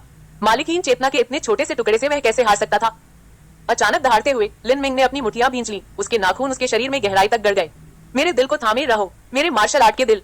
मैं मार्शल आर्ट में सर्वोच्च स्थान प्राप्त करने के लिए दृढ़ संकल्पित हूँ। मैं यहाँ कैसे मर सकता हूँ? लिन मिंग को समझ नहीं आ रहा था कि उस बेजान अवशेष से कैसे छुटकारा पाया जाए। उसने बस दांत पीसकर पूरी ताकत से प्रतिरोध किया। तरह तरह के जटिल दृश्य उसके दिमाग में उमड़ने लगे और अमानवीय पीड़ा ने लिन मिंग को लगभग बेहोश कर दिया। लेकिन वह हमेशा दांत पीसता रहा, अपने मन की आखिरी स्पष्टता और अपने अटूट मार्शल आर्ट दिल को थामे रहा। पता नहीं यह अमानवीय यातना कितनी देर तक चली, फिर धीरे धीरे कम होती गई। लिन मिंग आखिरकार नींद से जागा और उसने आंखें खोली। भोर हो चुकी थी। वह ठंडे पसीने से लथपथ था। उसका बिस्तर भी गया था और उसकी हथेलियों से खून बह रहा था जहां उसके नाखूनों ने उसे खरोंचा था। यह दृश्य देखकर लिन मिंग को 100% यकीन हो गया कि जो कुछ पहले हुआ था वह कोई सपना नहीं था। किसी भी बुरे सपने का ऐसा असर नहीं हो सकता। उसने इस विचार पर विचार किया और भय से भर गया। मनुष्य की आत्मा 2 भागों से बनी होती है, मानसिक छाप और स्मृति। जिस आत्मा की मानसिक छाप मिट जाती है वह एक बेघर आत्मा होती है जो केवल सहज वृत्ति द्वारा ग्रस्त होती है। जिस आत्मा को उसने छुआ था वह चावल के दाने के आधे आकार का एक छोटा सा टुकड़ा मात्र थी और उसका प्रकाश बेहद मंद था। उसने उसे लगभग पूरा निगल लिया था। यह वाकई भयानक था। अगर उसने इससे बड़े टुकड़े को छुआ होता तो वह मूर्ख बन जाता। लिन मिंग ने यह सोचा और अचानक उसके चेहरे के भाव बदल गए। हो, उसके मन में और भी बहुत कुछ। इस विचार ने लिन मिंग के दिल को झकझोर दिया। उसे धीरे धीरे एहसास हुआ कि यह स्मृति एक अकल्पनीय खजाना हो सकती है। यद्यपि जटिल यादें लिन मिंग के दिमाग में प्रवेश कर गई हैं, वे उसकी अपनी यादों की तरह नहीं है जिन्हें इच्छानुसार याद किया जा सकता है, बल्कि इसके लिए थोड़े से संगठन और एकीकरण की आवश्यकता होती है। लिन मिंग ने संरचनाओं, शिलालेखों वगैरह को नजरअंदाज कर दिया। इनमें से कुछ चीजें अधूरी और अव्यवस्थित थी और ऐसा लग रहा था जैसे ये किसी ऐसे पेशे से आई हो जो हथियारों पर शिलालेख उकेरता हो। लिन मिंग का फिलहाल इस पेशे को सीखने का कोई इरादा नहीं था। उसके पास बहुत सी चीजें थी जिनकी उसे जरूरत थी और जो उसे और चाहिए थी। वह खोजता रहा। लिन मिंग ने अपनी सांस रोक ली जब तक कि एक पल के लिए उसे झटका नहीं लगा। शरीर प्रशिक्षण अवधि के लिए शरीर प्रशिक्षण विधि, कैओस गैंग डूजिंग, मार्शल आर्ट्स वर्ड अध्याय 4, विरासत में मिला कुंफू, पियाओ टियन लिटरेचर द्वारा प्रकाशित। जहां तक लिन मिंग की बात है, उसके पास कोई भी उचित शारीरिक प्रशिक्षण पद्धति नहीं थी। वह केवल मार्शल आर्ट्स का परिचय नामक एक पुस्तक पर निर्भर था। वह रोज पेड़ों के टूटों पर मुक्का मारता था और हड्डियां काटने के लिए हड्डी काटने वाले चाकू का इस्तेमाल करता था। यही लिन मिंग का मार्शल आर्ट्स का मार्ग था। पिछले कुछ वर्षों में उन्होंने स्वयं खोजे गए इन तरीकों और अपने परिश्रम पर भरोसा करते हुए शारीरिक प्रशिक्षण के प्रथम स्तर पर कदम दर कदम आगे बढ़ाया है। उसके लिए विरासत बहुत महत्वपूर्ण है। लिन मिंग बेहद उत्साहित थे। उन्होंने इस विरासत में मिली मार्शल आर्ट की किताब में मौजूद ज्ञान को उत्सुकता से एकीकृत और व्यवस्थित किया। जल्द ही इस कैओस गैंग डूजिंग ने उनके लिए एक और आश्चर्य लाया। कैओस गैंग डू सूत्र दिव्य क्षेत्र में सर्वोच्च स्तर की शारीरिक प्रशिक्षण पद्धति है। हालांकि यह सर्वोच्च स्तर की है, फिर भी यह केवल एक शारीरिक प्रशिक्षण पद्धति ही है, इसलिए दिव्य क्षेत्र में यह कोई बहुत मूल्यवान नहीं है। लिन मिंग इसलिए उत्साहित थे क्योंकि उन्हें आखिरकार यह पता चल गया था कि यह तथाकथित दिव्य क्षेत्र क्या है। दिव्य लोक एक उच्चतर स्तर का लोक है। यह लोक हजारों वर्षों से चला आ रहा है। चाहे वह शारीरिक प्रशिक्षण हो, युद्ध कला हो, विभिन्न अस्त्र शस्त्रों का प्रयोग हो, विभिन्न कौशल और संरचनाएं हो, इन सभी का चरम विकास हुआ है। यह युद्ध कला के उस्तादों का लोक है। उनकी असाधारण क्षमताएं इस स्तर पर लिन मिंग की कल्पना से भी परे हैं। इस तरह इस कैओस गैंग डूजिंग का मूल्य अथाह है और जादुई घन में और भी आत्मा के टुकड़े जमा हैं। जब मेरी शक्ति पर्याप्त होगी तो मैं और भी अधिक सम्मलन कर पाऊंगा। यह सोचकर लिन मिंग बेहद उत्साहित हो गया। लिन मिंग को अब बहुत डर लग रहा है कि कहीं यह मार्शल आर्ट तकनीक बीच में ही ना छूट जाए। आखिरकार उसने जो आत्मा का टुकड़ा मिलाया है वह तो बस एक छोटा सा टुकड़ा है। अगर मार्शल आर्ट तकनीक छूट जाए तो यह अफसोस की बात होगी। सौभाग्य से वह इसे पढ़ और आत्मसात कर रहा है। कैओस गैंग डूजिंग हमेशा पूर्ण होता है, शक्ति प्रशिक्षण से लेकर शरीर प्रशिक्षण, आंतरिक अंगों के प्रशिक्षण, टैंडन बदलने, हड्डियों को मजबूत करने और नसों को ठोस बनाने तक। लिन मिंग को यह बात हैरान करने के लिए काफी थी, क्योंकि तियानयान महाद्वीप में सामान्य शरीर निर्माण अभ्यास केवल एक ही चरण पर केंद्रित होते थे, जैसे मांसपेशियों को मजबूत करने के लिए यी जिन जेन जिंग, हड्डियों को मजबूत करने के लिए डुआंग वू जिन शेन जुए, मेरिडियन को मजबूत करने के लिए जियू माई डिवाइन आर्ट वगैरह। जबकि कैओस गैंग डूजिंग सिर्फ व्यायामों की एक किताब थी जो शक्ति प्रशिक्षण से लेकर मेरिडियन को मजबूत करने तक का प्रशिक्षण दे सकती थी। इसके बाद लिन मिंग के साथ कुछ और भी आश्चर्यजनक हुआ। तियानयान महाद्वीप में जहां लिन मिंग स्थित है, शिरोबिंदुओं का संघनन शरीर प्रशिक्षण चरण के अंत का प्रतीक है और फिर सार संग्रह चरण में प्रवेश करता है। सार संग्रह चरण को अर्जित क्षेत्र और जन्मजात क्षेत्र में विभाजित किया गया है। शिरोबिंदुओं का संघनन क्षेत्र एक बाधा है। बहुत से लोग अस्थि संरचना क्षेत्र में ही अटके रहते हैं और अपने जीवन काल में आगे कोई प्रगति नहीं कर पाते। यह सामान्य ज्ञान है कि शिरा संक्षेपण चरण मानव शरीर की सीमा है, लेकिन कैओस गैंग डूजिंग में शिरा संक्षेपण के बाद एक और चरण है, मज्जा टैंपिंग। अस्थि मज्जा को तरोताजा करने के अलावा वास्तव में डंजिया के 8 द्वार भी हैं, जो 9 खगोलीय तारों के अनुरूप 8 त्रिग्रामों का उपयोग करते हैं। शरीर के 8 द्वारों और ताओवादी महल के 9 तारों को खोलकर व्यक्ति शारीरिक शक्ति की सीमाओं को तोड़कर ऊंचे स्तर तक पहुंच सकता है। चाहे कोई मैरो टैंपिंग का अभ्यास करे या 8 द्वारों वाली निंजुत्सु का, इससे योद्धा की अर्जित या जन्मजात लोकों में उन्नति पर कोई असर नहीं पड़ेगा। यह दूसरों की तुलना में कई ज्यादा लोगों के बराबर है और इसके लाभ स्वतः स्पष्ट हैं। यह देखकर लिन मिंग इतना हैरान रह गया कि उसकी बोलती बंद हो गई। यह कैओस गैंग डूजिंग अकेले ही दुनिया का सबसे कीमती खजाना था। लिन मिंग अभ्यास करने के लिए बेताब था, लेकिन अभ्यास से पहले उसने अपनी जेब में रूबिक क्यूब देखा, लेकिन उसे देखते ही वह दंग रह गया। रूबिक क्यूब गायब हो गया था। लिन मिंग को ठंडा पसीना आ गया। उसने हाथ बढ़ाकर अपनी छाती को छुआ, लेकिन उसे कुछ अजीब सा महसूस हुआ। उसने अपने कपड़े ऊपर उठाए और अपनी बाई छाती की जेब के नीचे त्वचा पर एक अजीब सा चिन्ह पाया। वह चिन्ह बिल्कुल रूबिक्स क्यूब पर लिखे रहस्यमय अक्षरों में से एक था। रूबिक क्यूब उसके शरीर में प्रवेश कर गया था। लिन मिंग को याद आया कि उस पवित्र महिला ने अपनी हथेली के मांस से रूबिक क्यूब को बुलाया था। यह कोई आश्चर्य की बात नहीं थी, लेकिन उसे यह नहीं पता था कि रूबिक क्यूब को दोबारा कैसे बुलाया जाए। कोशिश करने के बाद भी यह काम नहीं आया। लिन मिंग थोड़ा निराश हुआ। रूबिक क्यूब में हजारों हजार आत्मा के टुकड़े थे और उसने इतनी कीमती चीज पाने के लिए सबसे छोटा और धुंधला टुकड़ा ही चुना। अगर वह आत्माओं को मिला पाता तो यह एक अकल्पनीय खजाना होता। यह सोचकर लिन मिंग अचानक खुद पर हंस पड़ा। वह बहुत घमंडी था। एक कमजोर मालिकहीन आत्मा लगभग उसकी चेतना को निगल जाएगी, दूसरी मजबूत आत्मा के टुकड़े उसे तुरंत मार डालेंगे। वह सपना देख रहा था। ऐसा लगता है कि रूबिक क्यूब का रहस्य हो या जादुई आत्मा के टुकड़े, मुझे उनका अध्ययन करने से पहले अपने साधना स्तर के उच्च होने तक प्रतीक्षा करनी होगी। अभी लाभ हानि की चिंता करने के बजाय जल्द से जल्द कैओस गैंग डूजिंग का अभ्यास करना बेहतर है। तो लिन मिंग शांत हो गया और एक लंबे इतिहास के साथ इस दिव्य क्षेत्र विरासत तकनीक को समझना शुरू कर दिया। कैओस गैंग डूजिंग का सार शरीर को एक दिव्य हथियार में प्रशिक्षित करना है, जिसमें अविनाशी शरीर और अद्भुत शक्ति हो। इतना ही नहीं, कैओस गैंग डूजिंग बल प्रयोग के कौशल पर भी ध्यान केंद्रित करता है। बल प्रशिक्षण का पहला स्तर ही पारंपरिक अभ्यासों से बहुत अलग है। साधारण मार्शल आर्ट में अगर आप अपनी ताकत को 1000 पाउंड तक प्रशिक्षित कर लेते हैं तो इसे एक छोटी सी सफलता माना जाता है और आप एक ही मौके से लोहे के एक टुकड़े को तोड़ सकते हैं। गंग 2 सूत्र में आपको न केवल अपनी ताकत को प्रशिक्षित करना चाहिए, बल्कि अपनी ताकत पर नियंत्रण का भी अभ्यास करना चाहिए। जब आप सफलता के उच्चतम स्तर पर पहुंच जाते हैं तो आप अपनी हथेली से उस टुकड़े को पतले धागे में या यहाँ तक कि रुई में भी बदल सकते हैं। इन्हें देखकर लिन मिंग लालसा से भर गया। इसमें कोई संदेह नहीं था कि कैओस गैंग 2 सूत्र का अभ्यास करने से वह औसत शारीरिक प्रशिक्षण गुरु से कहीं ज्यादा शक्तिशाली बन जाएगा। 3 दिन बाद दाजो पर्वत की तलहटी में चमकता चांद आसमान में ऊंचा लटका हुआ था और आसमान मानो किसी पर्दे जैसा था। लिन मिंग आंखें बंद किए घास पर खड़ा था। उसकी सांसें एक अजीबोगरीब लय में चल रही थी। वह न जाने कितनी देर तक ऐसे ही खड़ा रहा। उसका पूरा शरीर गतिहीन था, मानो चांद के नीचे कोई मूर्ति खड़ी हो। वह कैओस गैंग डूजिंग कैओस ट्रू एनर्जी सीक्रेट में दर्ज सच्ची ऊर्जा संचार की एक अनूठी विधि का अभ्यास कर रहे थे। इस गुप्त तकनीक के कुल 7 स्तर हैं, जिनसे शरीर को संयमित करने और मांसपेशियों व हड्डियों को मजबूत बनाने के लिए सच्ची ऊर्जा का बेहतर उपयोग किया जा सकता है। इन गुप्त तकनीकों में महारत हासिल करने के बाद ताकत और शारीरिक दृढ़ता दोनों में काफी सुधार होगा, जो समान स्तर के अन्य लोगों से कहीं बेहतर होगा। रात की हवा के झोंके के नीचे अनगिनत महीन घास के पत्ते लहरों की तरह उठते और गिरते थे और लिन मिंग की सांसें उतार चढ़ाव के साथ लय में चलती हुई प्रतीत होती थी, मानो वह आसपास के वातावरण में पूरी तरह से विलीन हो गए हो, उससे अलग नहीं। जैसे ही चांद पेड़ों की चोटियों के ऊपर से गुजरा, ठंडी ओस की एक बूंद लिन मिंग के सिर के ऊपर एक पत्ते के किनारे पर चुपचाप जम गई। पत्ते के हल्के से हिलने से ओस की वह भारी बूंद चुपचाप गिर गई। लिन मिंग, जो अब तक निश्चल था, ने अचानक अपनी आंखें खोली और अपना दाहिना हाथ आगे बढ़ाया। ओस की बूंदें ठीक उसकी उंगलियों के पोरों पर गिरी, फिर उसकी उंगलियों से लुढ़ककर उसकी हथेली पर आ गईं। लिन मिंग ने अचानक अपनी मुट्ठी भींची, ओस की बूंदों को अपनी हथेली में पकड़ा, फिर अपने कंधे हिलाए, अपनी टांगों से अपनी कमर को सहारा दिया और अचानक मुक्का मारा। टकराना। एक धीमी आवाज के साथ लिन मिंग के सामने लोहे के पेड़ से लकड़ी के टुकड़े, जो एक आदमी के आलिंगन के समान मोटे थे, हर जगह उड़ गए और लगभग आधा फुट गहरा मुट्ठी के आकार का गड्ढा पतली हवा से प्रकट हुआ। लिन मिंग ने गहरी सांस ली, मुट्ठी भींची और छोड़ दी। ओस की बूंद नीचे लुढ़कती रही। हल्की क्लिक की आवाज के साथ ओस की बूंद घास के पत्ते पर गिरकर बिखर गई। यह दृश्य देखकर लिन मिंग के चेहरे पर मुस्कान आ गई। आदि अराजकता युद्ध सूत्र के लिए शक्ति को पूर्णता के स्तर तक नियंत्रित करना आवश्यक है। हालांकि मुक्का मारने पर ओस की बूंदें नहीं टूटी, फिर भी यह आदि अराजकता युद्ध सूत्र की आवश्यकता से बहुत दूर था। फिर भी यह एक उपलब्धि थी। और तो और अभी किए गए पंच ने लोहे जैसी सख्त लकड़ी पर आधा फुट गहरा गड्ढा बना दिया है। अगर यह 3 दिन पहले होता तो अच्छा होता, अगर यह आधा इंच भी होता। यह पूरी तरह से कैओस ट्रू एसेंस आर्ट की बदौलत है। पिछले 3 दिनों से लिन मिंग लगातार अराजकता सच्ची सार कला का अभ्यास कर रहा है और आखिरकार दहलीज को छू लिया है, लेकिन वह अभी भी सफलता के वास्तविक पहले स्तर से बहुत दूर है। दरअसल लिन मिंग इतनी सहजता से अभ्यास कर पा रहे थे, इसका कारण उस महान वरिष्ठ की मदद थी। उस वरिष्ठ की स्मृति में मौजूद कई अनुभव और अंतर्दृष्टियां लिन मिंग के अभ्यास के लिए बहुत लाभदायक थी। यहाँ तक कि कौशलों का संचालन भी उस वरिष्ठ की आत्मा में समा गया था। लिन मिंग को बस अपने शरीर का उपयोग करके उन्हें याद करना था। अपने पागलपन भरे प्रशिक्षण के कारण लिन मिंग ने औषधीय पदार्थों का सेवन बहुत तेजी से किया। उसने पहले ही 3 ब्लड जिनसेंग के टुकड़े इस्तेमाल कर लिए थे। अगर वह इसी गति से अभ्यास करता रहा तो वे आधे महीने से भी कम समय में खत्म हो जाएंगे। यद्यपि तकनीक उपलब्ध है, लेकिन औषधीय सामग्री की समस्या का समाधान नहीं हुआ है।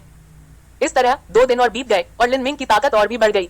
अब वह दामिंगशुआन में पहले दर्जे के क्रूर जानवर को आसानी से टुकड़े टुकड़े कर सकता था और दूसरे दर्जे के जानवर को भी वह आसानी से एक साथ 4-5 जानवरों को काट सकता था। एक सुबह लिन शियाओडोंग लिन मिंग को ढूंढने दामिंगशुआन आया। दोनों के बीच एक ध्वनि संचरण हुआ। लिन मिंग ने लिन शियाओडोंग को सिर्फ इतना बताया कि वह दामिंगशुआन में काम कर रहा है, लेकिन उसे कारण नहीं बताया।